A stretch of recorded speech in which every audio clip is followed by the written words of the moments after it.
Melissa and other members of the Historical Society who might be here. It's really great that there are places like this operating. They're very important, I think, not just to families and communities, but also just for, maintaining a sense of story and understanding the larger world. So it's really great to be here. Does that help see? Yeah. And again, I'm sorry about the small screen. So I'm going to talk a little bit about, first of all, how I got started on this project. And then I'm going to talk a little bit just about the POWs in the US and specifically in Washington. I don't know, maybe some of you know Mary Kerr. She's the reason actually why I contacted Melissa in the first place, because when I first started working on this, when I got the grant, it was quite a few years ago, and I was working on it with my dad at that time, and I could hardly find anything on it. And then when I came back to the project, I wrote another novel in between. When I came back to the project this year, I realized that there was this book. I tried to get it, I couldn't get it, and so I contacted Melissa, and she said, we have the files, the research files, and so I ended up here. So I will talk a little bit about some of this work that's in that book. So some of you may be familiar with that part, but I'm also going to add a little bit more just to give context for the POWs that were here. So again, I'm not officially a historian. I'm an English professor and a writer. And I first became interested in this story when my father, who grew up on Dutch Lane, he grew up on Dutch Lane and graduated from Washington High School. And he grew up here during the 40s, and he was talking to my mother and I about his childhood. And my dad was also, he was a Mennonite minister, and he used Dutch Lane and Washington in his sermons quite often. And so this area was always kind of a place of myth for me, because I heard it in his stories, and it was probably even a little bit idealized. But he had never told us this story about the POWs. So when he told us in 2013, and again, that was my mother and I, it was really more of a memory that he suddenly remembered more than a story. And since I've done research since that first conversation that we had, I'm guessing that he was remembering 1944, that would have been the year that he was remembering. The POWs were here in Washington from July of 1944 until the end of until December of 1945. So I'm going to just switch this here, and again, I'm sorry that you can't see this, but here we go. So this is actually a picture of my dad, and this is the one, he went to a one-room school on Dutch Lane. It was called Stormer School, and this is his class, and they are on a field trip, and they're on a truck, and the whole school is in a truck, and the Eureka water tower is in the back, so maybe you can kind of figure out where that is. But he told me that POWs were harvesting pumpkins in the fields behind the school. And he remembered that at recess or at lunch, he and his friends would jump over the fence and talk to the prisoners. He remembered some of the prisoners spoke some English, and they were eager to talk to the kids who were there. And the first time he remembered this story, that was about all that he remembered. But the one thing that made him uncomfortable as he was telling it was that he realized that this would have been a time when Germany was being heavily bombed in 1944 and heavily shelled. And he said the men he was talking to must have been worrying about their own families, and perhaps even their own children and wives. And my dad got very teary when he realized this, and he said, we never thought about that. We never asked them about their families. And this is certainly in keeping with who my father was, but I also reminded him that he was really young at the time. He would have known there was a war going on because it was very pervasive in the media and in people's conversations. But they may not have been able to put together the war that they were hearing about with these men who were in the fields. And so, but I could see how much it disturbed him, this thought of that connection that he had with them and that he was unaware of. And so I knew it was a subject that I really wanted to explore further, largely in fiction because I liked that personal connection with it. And so that again was about 2013 when he told me that. And I hadn't heard of the story of the POWs in the United States. And though there is information available, and there seems to be more and more information on this even in the past 4 or 5 years, there's a lot more that's being written about this. But I couldn't find very much about it. And but I did learn eventually. There's a really interesting episode on Radiolab, for example. And at one point, there were almost 500,000 POWs in the United States. And Vermont was the only state that did not have prisoners of war. And at the peak, there were 371,000 German POWs in the United States, 51,000 Italians, and 5,000 Japanese. And there were base camps that they would be located in, and then they would be sent out. Here, Camp Ellis was the base camp, and so they were sent out to Hoopstown and Eureka. There was a smaller camp, and Washington was actually a fairly large satellite camp.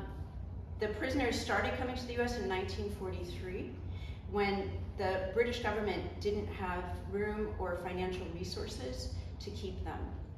And there was also the added benefit that if any of the prisoners who were being held tried to escape, they would be landlocked here, whereas if they were somewhere in Europe, it would be much easier for them to get somewhere where they could end up back in Germany. All right. So another thing that was really interesting to me is that, and this was true everywhere, was that the U.S. was adhering to the Geneva Conventions at that time, and so they were following almost to the letter how a prisoner of war should be treated, and those provisions had been created after World War I, when almost 150,000 prisoners of war had been killed, and they didn't want that to happen again. So it's interesting to learn about some of the other camps and see what's similar in them throughout. So the Radiolab episode that I thought was really interesting, and I'm just going to talk about it a little bit, was in Camp Aliceville, and this was in Alabama in 1943, and this was one of the first camps that opened in the United States. And they came in the summer of 1943, and in total there were 6,000 prisoners at that base camp. And when the first 1,000 arrived, the residents there were told that they had to stay in their houses when the prisoners arrived. But there's an oral history project, and I guess everybody came out to watch. This was a very small town. Things like this didn't happen very much. And so they all came out to watch. And so they saw these men, and it's interesting because on the show they talk about having mixed feelings about this, as you can understand. Many of them had brothers, husbands, sons in the war. These were some of the German soldiers. They were coming from North Africa, and they were sort of among the most feared in the press. One man said that he thought maybe they'd have horns, that they were devils. But then they got out and they started walking down the street, and they were kids. And they saw these kids, and some of them were injured. Some of them evidently had maggots in their wounds. And so they were marching in the way that they had seen German soldiers march, and they were walking down the street, but they suddenly were conflicted about how to feel about these people in their midst. And and it's really remarkable to hear these voices of people who are remembering. And the soldiers also, they were also surprised regarding how they were treated once they got to the camp. And one soldier talked about how they'd been carried, they didn't know what to expect, they'd been carried over here, there were 700 of them packed into the cargo hold of a ship, and they had no clean clothes, they could hardly sit down, and so they were really rather weathered from the trip, also from the battle that they had had. They were starving in some cases. But when they got to the US, they saw they had housing, they had clean clothes, they had towels, they had food. And because this was a little early, this was again one of the first camps, they weren't working immediately. That came a little bit later as more and more prisoners came. So this camp was a little bit different in that way, but they had actually more food than they could eat. And the sergeant told them not to give it back, so they started burying some of the food because they couldn't give it back. The US felt very strongly about keeping to the conventions, even though they had more meat than some of the citizens who were on rations. But how they kept trying to defend this is that this is how we want our soldiers to be treated if they are prisoners of war. So there was some controversy even at the time as to how they were being treated. But one thing that's really interesting. So when they were, and again, I'm sorry that this is small, but among the things that they started doing, and this again is still in Aliceville, they started having sports games that citizens would come and watch. They couldn't go into the gates, but they actually had those here. There was a field here where people would watch the German prisoners play soccer, which they hadn't seen before. Here they're doing races in Aliceville. In Aliceville, unlike here, but I thought it was interesting, they had their own newspaper that they published, and it was called The Fenced Guest. It was an English newspaper. It had to be in English language, of course, because of censorship. And they wrote poetry. One thing that's also similar here in Washington is that some of the prisoners who did interact with the citizens understood that if they had been captured by the Russian army, they would have been treated much different. Some of them also had been conscripted into the army, so they also were less upset about being taken out of the war to begin with. There were certainly some people who were certainly Nazis, and there was actually some conflict within the camps among those two factions of the prisoners. So those were just some of the conflicts that were going on. Also in Aliceville, they were doing theater productions. And again, I'm sorry this isn't bigger, but this is a stage production. They weren't produced for the local residents, they were just performed for each other. And this is a puppet show here, which is popular in Europe. And then here is a theater production, and the men, of course, would have to do the females, and so it looks a little bit like Elizabethan Shakespeare. And they made all their costumes, they were quite elaborate. And they also have some of the look of the German theater at the time, which was in Weimar, and so if you're familiar with that style of theater, some of it looks a little bit like that as well. They were able to also get dye and clothing to make costumes. All right, so again, and then also in Aliceville, as time went on, they also started working in the fields there, as they ended up doing here. So that was also part of what became routine. They got paid for their work. They got paid in commissary credit. They couldn't have cash, although some of the prisoners did obtain some cash. But for the most part, they could not have cash, but they got credits. And some of them, when they left at the end, were able to get money for that credit and take it back with them when they went back to Germany. So it's another interesting aspect of the war. All right, and and another thing about Aliceville, actually, before I get to Washington, that I think is fascinating. They were doing woodwork, they were doing crafts, they were doing painting, they were doing ceramics, and really surprisingly, again, this was at the beginning, so this would have been in 43. Hitler sent $12,000 to the camp for them to have an art show, which is, I was stunned when I learned that. And I did some calculation, that would be about $210,000 now. And it got to them, and they had this show. And I can't imagine any kind of parallel to that now. I mean, it doesn't really work. At first I was thinking, well, it would be like Putin sending Zelensky, or, you know, or however you feel about that. But it would be similar to that, except that they were farther away, so it's not really a good parallel. But it's just so hard to imagine that happening now.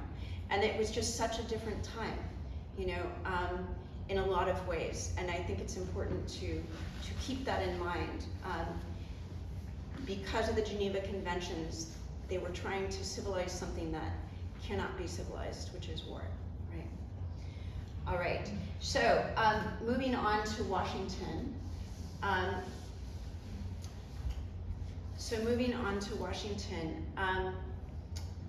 So one question that comes up, I think, after thinking about this, and what they also discussed on the show that I listened to, is when your enemy is at your mercy, how do you treat them?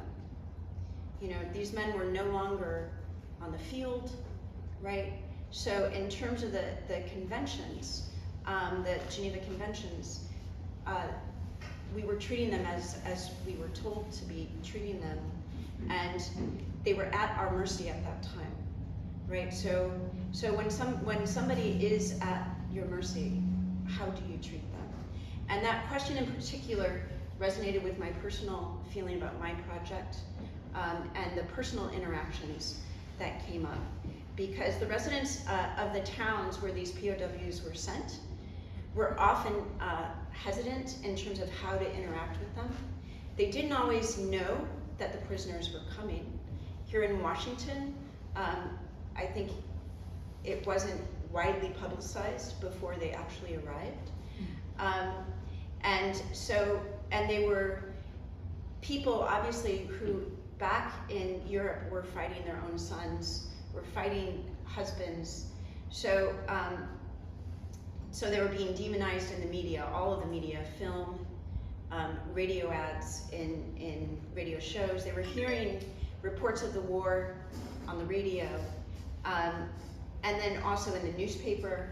And according to my dad, and if anybody else may remember this, on the back of cereal boxes, you could cut out figures. He remembers that you could cut out figures of Hitler and Tojo and Mussolini and throw them into a cardboard frying pan.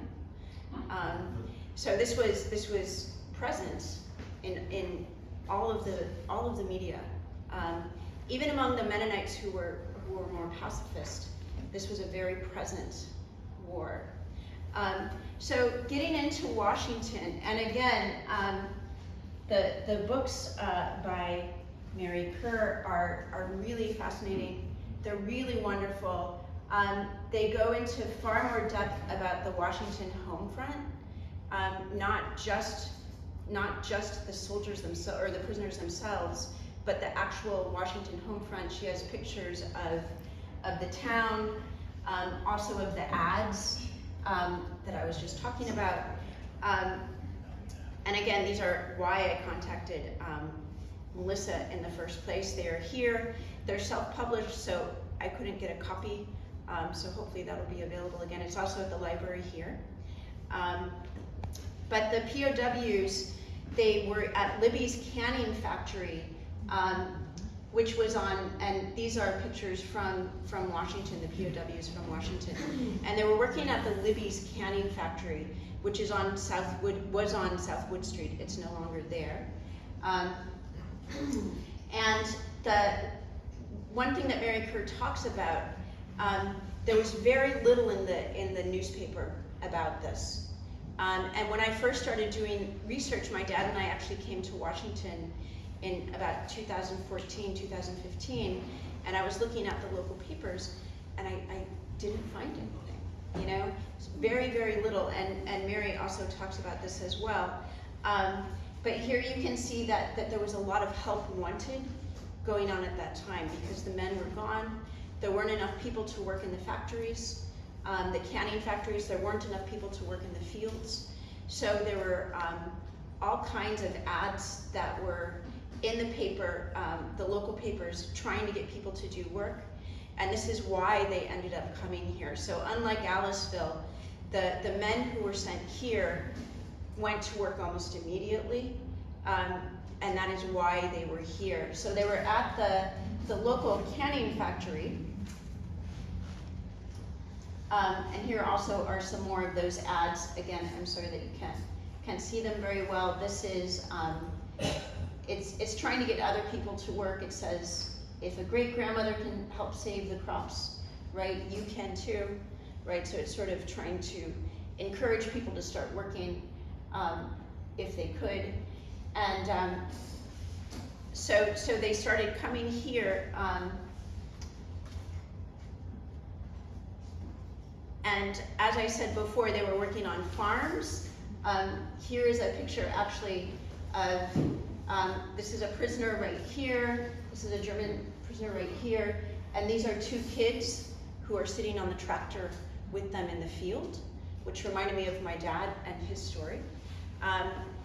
They're laughing. They actually weren't supposed to take pictures like this, but they did certainly happen, and so we do have some like these. And then this is a picture of the, it's obviously a picture of a picture, so this is the Libby's canning factory at that time, where they were working. And this is actually in 1995. And this is Jakob Kramer and Heinz Peters, and this is in 1995. I think it's the Alliance Wheel Corporation now on Southwood Street. It's behind a fence, so it's a little hard to see. But these were two prisoners of war who were here in 1944, and one was 17 years old when he was here, and they came back here. They kept a relationship. And they came here, I think, largely because they had friends here. Maybe some of you know about this already, but they stayed in contact, and so they were here again in 1995. And then here again is another picture of the men working in the fields. It says, it looks like Eli Fisher and Sons. So that truck is Eli Fisher and Sons. So maybe some of you know who that might be. All right, so, and like Aliceville, the POWs here had athletic matches with each other that people remembered watching. They were known for their singing and music, both here and in Eureka. In Eureka, there was a much smaller number of POWs there. There were only 50, and they were only there for 6 weeks. And they worked in the canning factory in Eureka, and some of them also would come here in the evening and do the night shift here in Washington. So Washington was actually larger. It had about 240 prisoners of war here. And again, it's sort of, they were on Southwood Street, and possibly on the bike path. If you go into the bike path, you can see a foundation of one of the sentry towers that were here as well. We're not entirely sure about that, but that may be actually still remaining from that site that was here. But people do remember, they do remember the athletic games. They remember the music. They had bands here as well. And they also had cabaret theaters. Again, for the soldiers themselves, the Washington public didn't know about these, and there was a photographer who came and took these pictures, and they're actually far more striking than the pictures in Aliceville. They're, and again, they're small. I can show you if you want to come up later and look at these. But this is sort of a Western, and you can see the men, the men are dressed like women. They have music. They were evidently very good musicians among the group. So there are men here, and they're performing for each other. Again, the citizens didn't know. And here they're doing an Arabian Nights, and this one is particularly interesting. So again, and the public didn't know these were going on. So I think it's really fascinating because they had their sort of life within the prison camp. And again, it wasn't always easy because within the prisoners themselves, or among the German soldiers and the prisoners themselves, they had conflicting views about their situation and about the war itself and about their interactions with people here. So I don't want to make it sound like it was all merry. But they did have their own life and their own culture. And I think that was, it's a really important part of this story. All right, and so these prisoners and the people in Washington at the time, they were all being tasked, as this was happening, with trying to understand these new neighbors, right, on both sides, and also trying to understand this within the context of a very rapidly changing world. Things were happening very fast in terms of the war. This would have been nearing the end of the war, right? So a lot was changing in Europe. There were mixed feelings again, even within Washington about the war. So everybody was trying to figure out who these people were at the same time. But going back to my father's story, I began to ask him questions, and it seemed like the more that I asked him, the more that he began to remember. He remembered what they wore, that they wore denim shirts, which is what I've seen actually in the pictures, that have PW or POW written on the back. He remembered the local officer in charge of the men in the field, and some of them were military guards from Camp Ellis. Others were local, hired locally. But he said that the one in the field where he was a local officer, a local guy that he knew, and that he said that he seemed to take his job rather lightly, that he didn't seem very worried that the prisoners would run off. Some of the prisoners, also this is reported, were actually very good workers because they didn't want to be disciplined. They didn't want to be sent back to Camp Ellis where things were a little more challenging. And again, they also knew that their own personal situation may be much worse if they were still in Europe. So many of them were actually hard workers. But my dad said that the local officer, he thought he would sometimes wander off and eat pie at the neighbor's house. And he also remembered that it was one of the POWs who said, you kids probably shouldn't come out here. It probably is not a good idea. Someone may really respond badly to this. You may get in trouble. Maybe he didn't want them, to get hurt if that did happen. And it wasn't the guards that said, not to come out there. It was actually one of the prisoners themselves who had been talking to them that said, you probably shouldn't come out.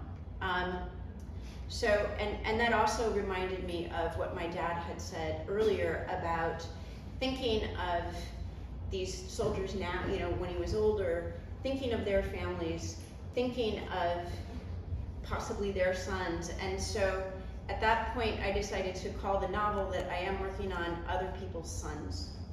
And that also has resonance with the neighborhood, which I'll get to later. So as I continued researching, knowing that I wanted to pursue this in fiction, I just felt like there was enough mystery about the overall event. A lot of people didn't talk about this. And I'm not sure exactly why people didn't talk about this, and I would love it if anybody remembers and wants to talk about it with me at the end of my talk. But I do wonder if they weren't supposed to talk about it, if it didn't wasn't covered in the newspapers so much so that it wouldn't be intercepted and the other side would find out where people were. I really don't know. In 1943 and 44, they could not broadcast weather reports because they were worried it would be intercepted and be used for military use. So that was also something I found in my research. So I can see that that's possible, that they wouldn't want too much in the papers about where these people were. And my dad was very young. So I think if the adults aren't talking about it that much, if it's not in the papers, it may not have lodged in his mind as something to remember. And people that I've spoken to since also have said, we just didn't talk about it that much.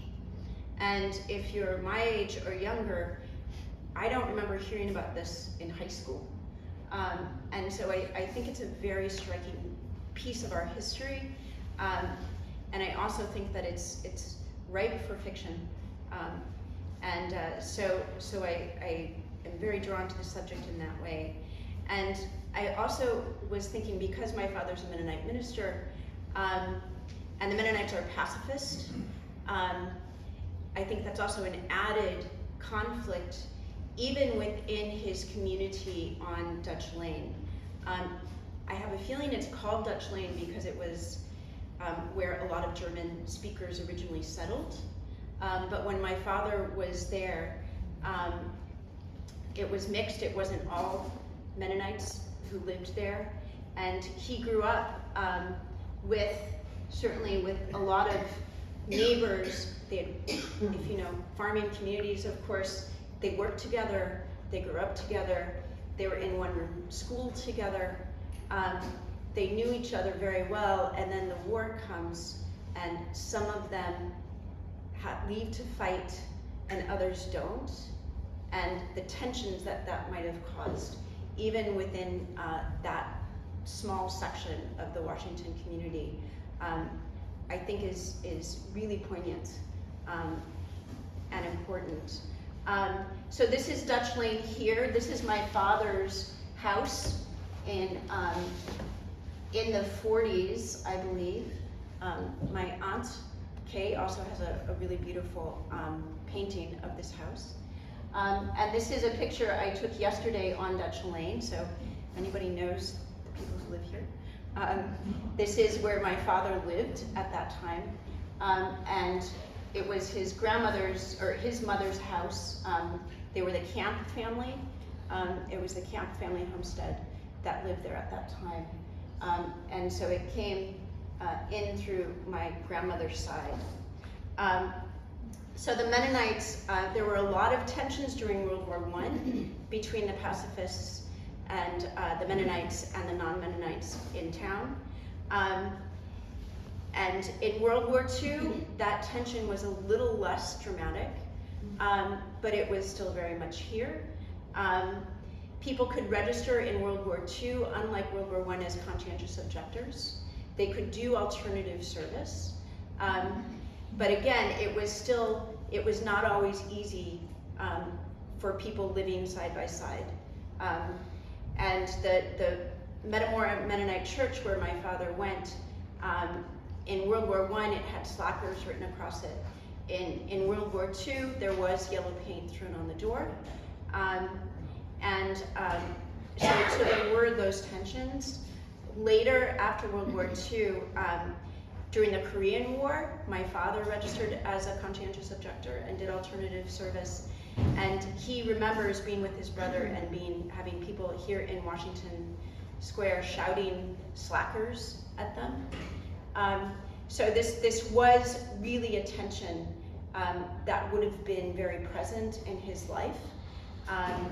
And again, I think it's all the more poignant because he also had friends that he loved who also left and went to the war.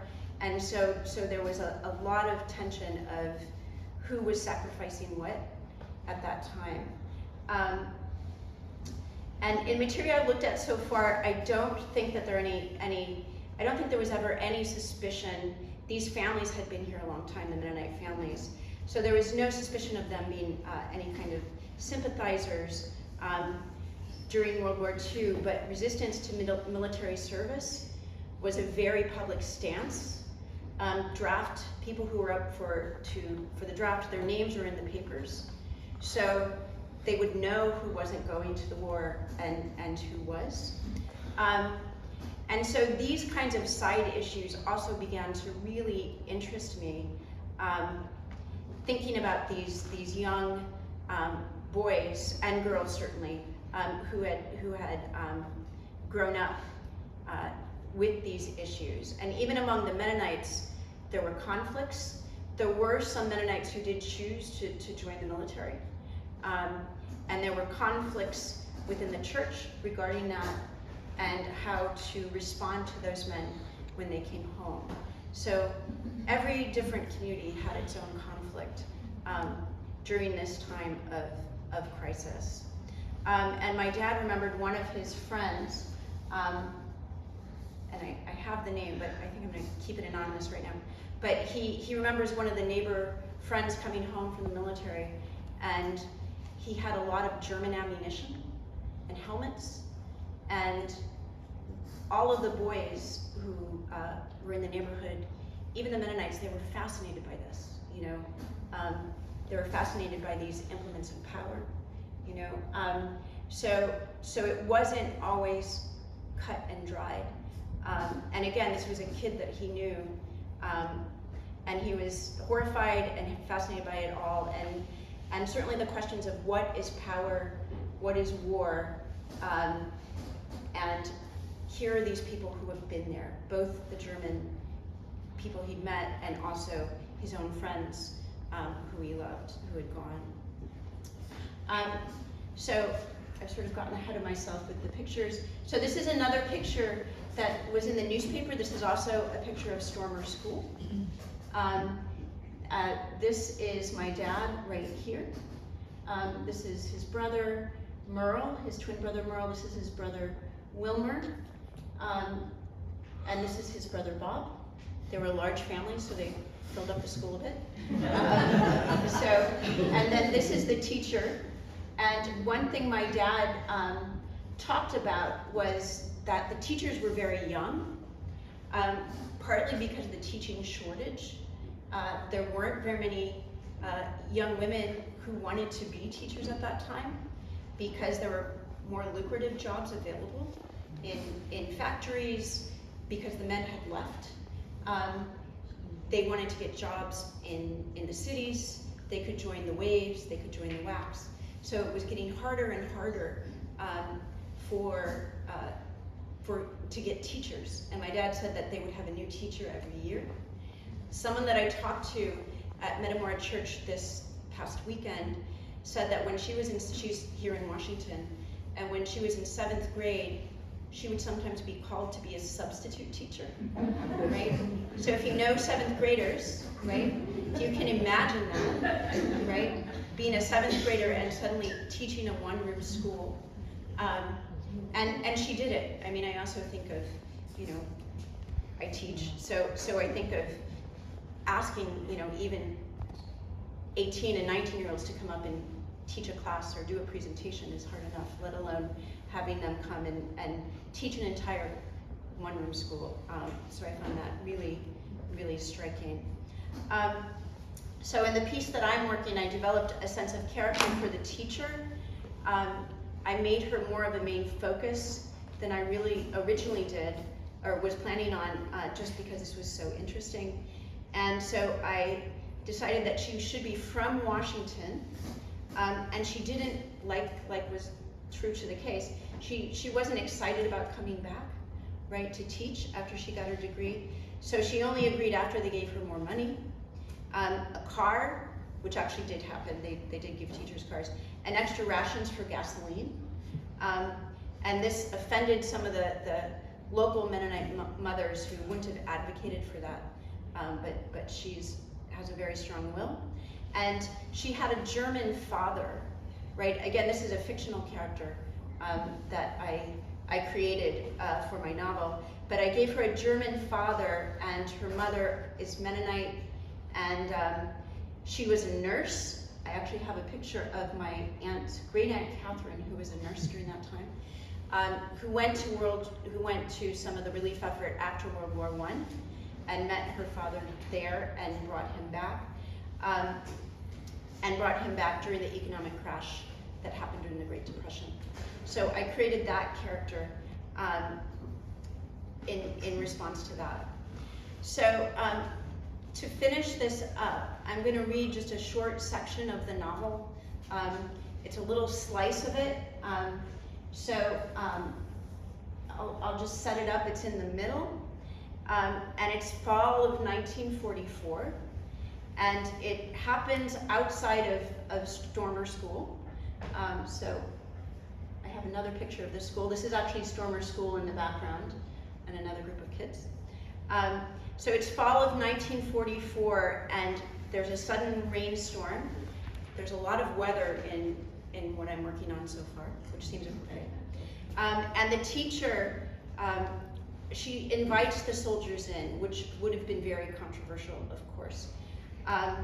Samuel is one of the Mennonite boys in the story. He's older than my father would have been at the time, because I needed to just have him have an older brother who was draft age. So he's a little bit older than my father would have been, and my father had brothers who were older than him, so it was easy to imagine that. He's a bit in love with his teacher, which happens. And in this scene, Ursula Wolf speaks German for a first time, which again would have been very dramatic in that moment. Another young character in this is Jack Maxwell, and he's older than most of the boys because he stayed out of school the previous spring because his brother was killed in the war.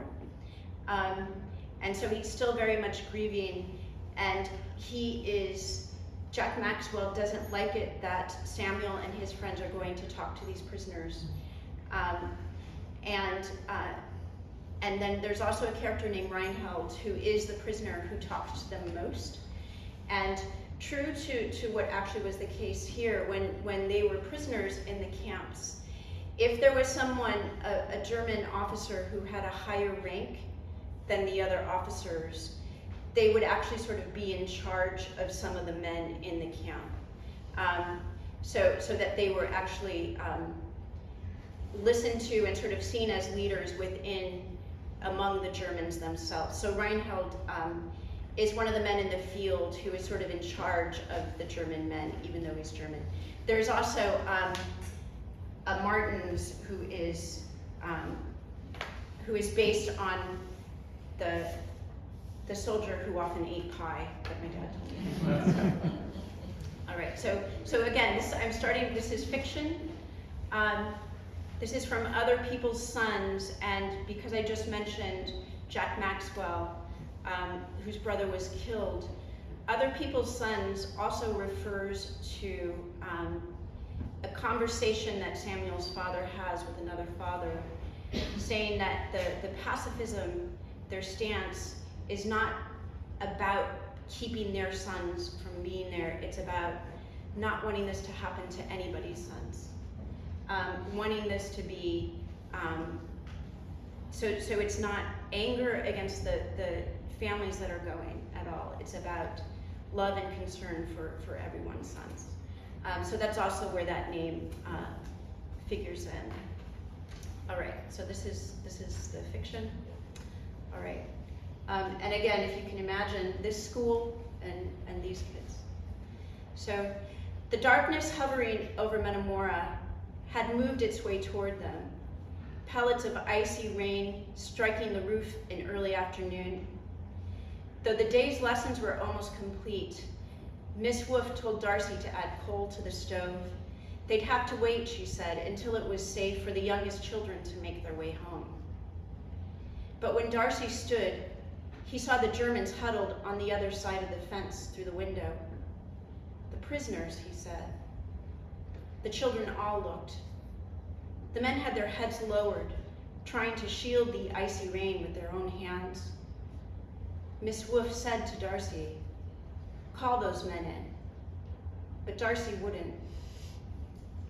Miss Wolf said, weren't they called on to be generous to strangers? Though she wasn't religious, Miss Wolf quoted a verse from the Bible that Samuel recognized. "Be not forgetful to entertain strangers," she said, "for thereby some have entertained angels unawares." "Those men aren't angels," Jack Maxwell said. Samuel didn't like how the boys spoke to Miss Wolf.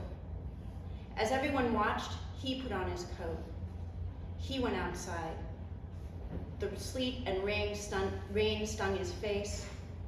"Sirs," he shouted. He didn't know what to call the soldiers in a group, or prisoners who'd been soldiers.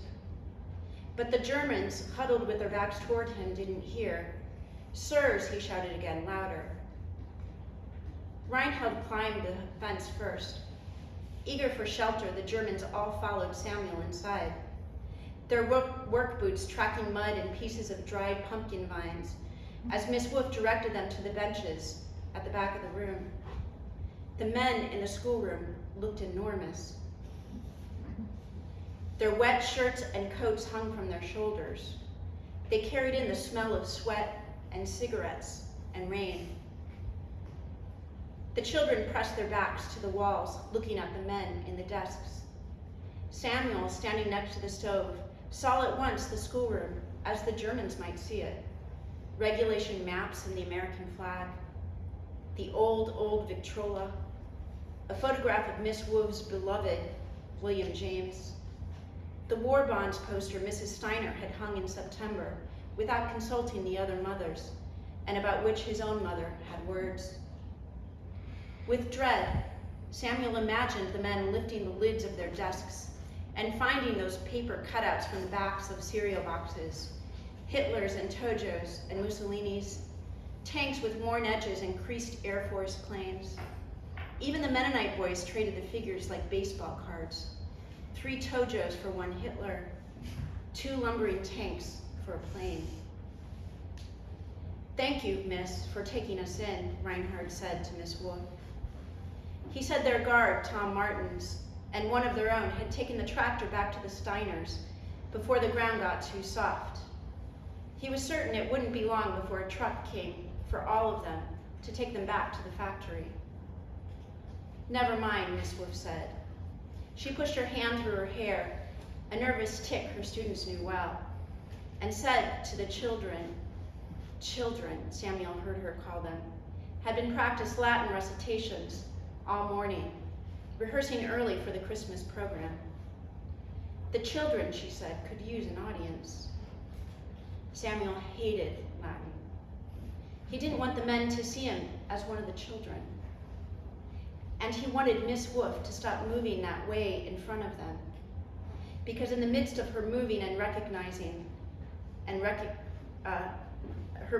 reorganizing the day, her fingers moving again to her face, her hair had come loose, and pieces of her hair fell down her back.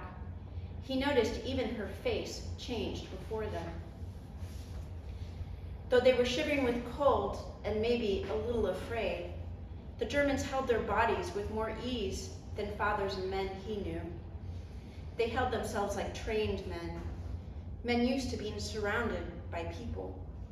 They moved like men from cities. He saw Miss Wolf notice too. Samuel was relieved when the younger children stepped forward and Miss Wolf asked the men which recitations they wanted to hear. The men didn't understand.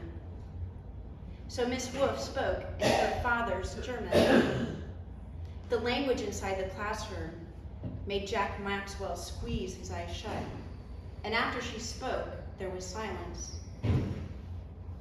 Then the Germans spoke in a rush, men locked away from women, men waiting for months to be understood. Reinhold interrupted with what must have been a joke because his men and Miss Wolf too started laughing. The children stayed silent, watching until one of the prisoners stood and walked to the front of the room. "We found something," Reinhold said, switching to English so the children too would understand. The man put a large stone on the desk. "An arrowhead," Miss Wolf said. "An axe head," Jack Maxwell corrected her as he began to slide toward the door. Samuel guessed the men had been working near the spring on the outer edge of the Steiners' land, where a tangle of prairie grass and sumac bushes surrounded a spring. He knew that field well, and he'd found flints and Indian pieces there too. "They found the stone that morning," Reinhold explained. "There was something respectful in it. It was something to keep, but they couldn't take it back to the camp." "Because it's a weapon, Miss Wolf," Jack Maxwell said. "Thank you," Miss Wolf said. "We'll keep it. A reminder." "Of what?" Jack Maxwell said. Miss Wolf took the stone, and as they all watched, she opened a desk drawer, and as she did, the drawer of the schoolhouse slammed loudly, jolting the prisoners to attention. One man shouted. Another dropped to the floor. "It was just the door," Miss Wolf said calmly. "That was Jack Maxwell. He's run off." One of the Germans laughed. Except for the soldier who still shivered on the floor, they all started laughing, as if relieved to have to remember themselves standing there in an Illinois schoolhouse with a young woman who understood them and wasn't afraid. Maybe they could even feel she too wanted to be somewhere else. "That girl is lonely," Samuel's mother had said. But the men were getting too close. Samuel stepped forward, afraid for her even, though she was laughing, ignoring the children with her hair half undone, which was all Tom Martins, the guard, saw when he rushed in. "I see this young lady is entertaining you fine," he said. Miss Wolf stepped back as if he'd slapped her. Then Tom Martin shouted at the prisoners who shoved their arms into their wet coats and filed toward the door, except for Reinhold, who wasn't afraid of Tom. As the others filed into the rain, Reinhold smiled. He pointed toward Samuel, who stood next to Miss Wolf, and said, "That boy's in love." Miss Wolf laughed. Samuel felt his face go red. That horror might even have been all he remembered, "That boy's in love." The words layered over the rhythm of boots on the wooden floor and sleet striking the roof. But because the children were asked so many times afterward to repeat the story and to remember everything, he remembered how strange the maps and the pictures on the walls had appeared, how the paper cutout inside the desk felt like dangerous things, and how Miss Wolf's hair had come undone. And because his memory seemed so certain, it seemed a betrayal when another kid's story contradicted his own. Because only Samuel remembered how the pumpkins glistened outside in the rain, and how the Germans who'd put the stone on Miss Wolf's desk, how the German who put the stone on Miss Wolf's desk had 2 fingers missing. Only he remembered Miss Wolf had quoted the Bible, Hebrews 13, verse 2. "Unawares," she'd said. But people listened most to Jack Maxwell's story. Maybe because he was the oldest. Maybe because he'd almost caught his death from the cold after he'd run into the storm. She called them angels, Jack told them. He said, you could see it coming even then. She called them inside. She let them in. So that's the end.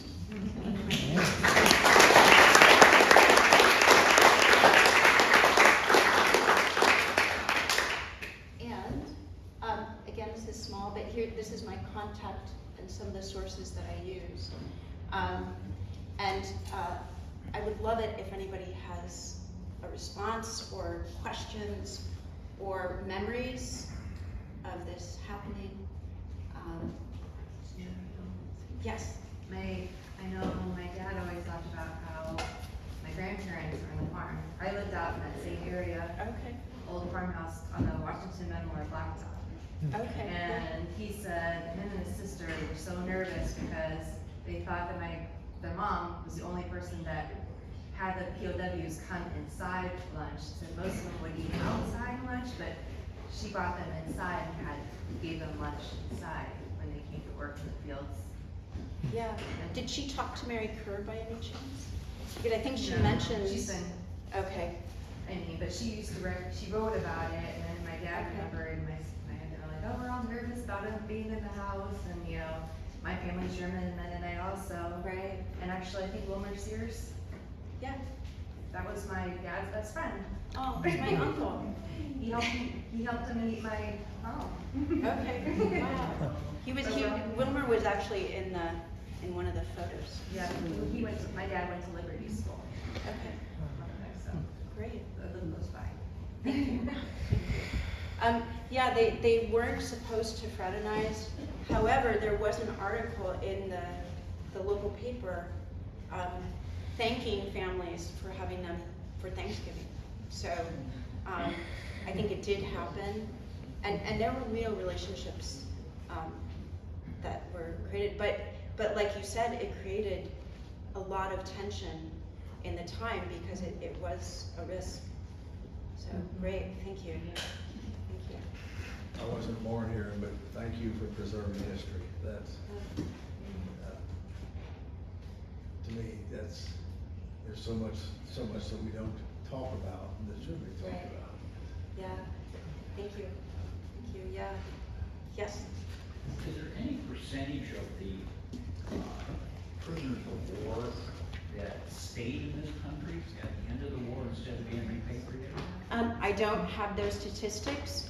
Of course, they would have gone back to a devastated home, right?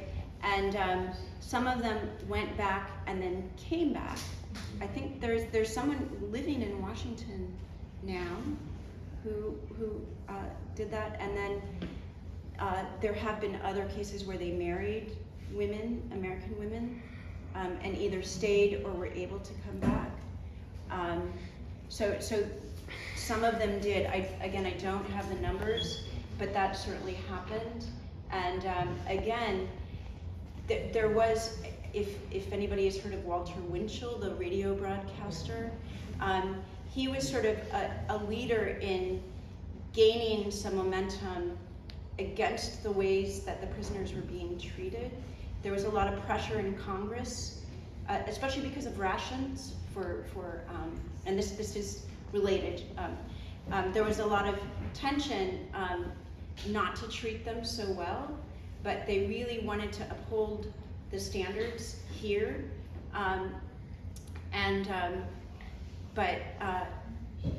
But because they were treated so well here, they went back with this positive image of the United States. And so some of them did come back.